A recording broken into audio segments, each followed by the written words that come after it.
Great leaders learn how to take control of their time. Hey guys, Dan Greer coming at you today to chat all about leadership. One thing I really learned over time is that great leaders learn how to utilize every second of every day that's downtime. They also learn how to be present in every situation that they're involved in. I was actually having lunch with a pastor one time, and I was sitting there and my phone was like going crazy. It was vibrating all the heck. And I had it on the table, and we were eating lunch at a great place in town. And we were just having a conversation, and I was present with him the whole time we were there. Like, I literally took my phone, just like I just did right now, and I set it on the table upside down. Like, it's a small thing, right? It's a small thing, but I put it on the table upside down. Boom. There it is. And we ate lunch. And I dedicated 30 minutes, 45 minutes to him without checking my phone. Once. I didn't check it once. He'd hear it go off, and I'd say, He'd say, you didn't get that? No. It's fine. We're here. I'm present. Nothing is so important. I can't wait for this conversation for 30 minutes to go by. And that's the one thing that I've realized is that when you're present as a leader, you have to be present. You need to show up, because here's what happens. What happens when you're in a meeting with somebody and you're like this the whole time? Yeah. Yeah. Yeah. Are you listening? No. Are you getting anything? No. Your brain is built, it's wired to only be able to do one thing at a time, right? Let me ask you a question. If I was recording this video right now and I was like, well, there's one thing about leaders. Yeah. You'd already be tuned out. Hell, you've already lost interest. Half of you already stopped watching the video. You know why? Because I wasn't paying attention to you. People like to be paid attention to.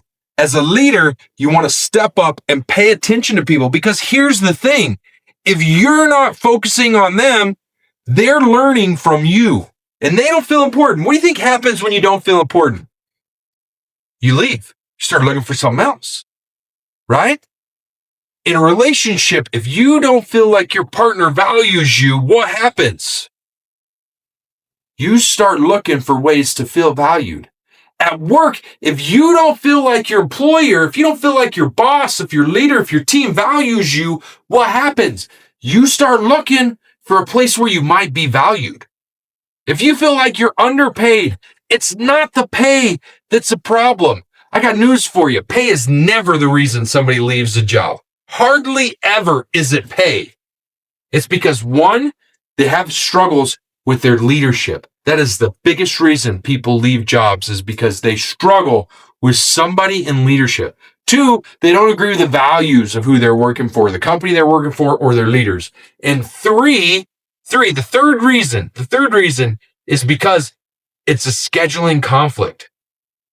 They want something different. They want to go in a different direction, either with their schedule or with what they're doing. They don't feel valued enough to change their schedule to meet work. And you know what most people do today who are bosses and not leaders? You know what they do? They go, they work for me. I pay them. They should be here when I tell them to. You know what we do at Eclipse DOT that's considerably different? I actually have it in front of me up here. I said, here's what I need. I need coverage until 5 p.m. 5 days a week. There's 3 of you on this team. You guys tell me what hours you're going to work that fits well with your customers. And remember, I need one person here until 5 p.m., 5 days a week, Mountain time, because they work in all different time zones because we're all remote. You know what happened? Everybody came back to me and said, one person said, I'm going to take these 2 days. Another person came back and said, I'm going to take these 2 days. One person goes, I guess I'm good with this 1 day then, and I'll fill in if somebody's sick until 5. I'm willing to stay later if I need to, if somebody's sick. And then I got a call a few days later that's like, hey, don't you remember when you hired me? I told you I couldn't work past 5 p.m. my time, which is Central Time. And I was like, hey, it's not a big deal. I understand you have commitments at 5 p.m. your time for your kids. I get that. That's cool. But I need you to at least stay until 5 p.m. Central Time that 1 day of the week, or those 2 days of the week that you said you'd be here, right? And you know what happened? Most of the time, if they have something that comes in at the last minute, they do exactly what I wanted to be done. They'll stay until 5 o'clock Mountain Time to get it finished. Chances of stuff coming in late is hard. But that's why it matters so much that you value your team.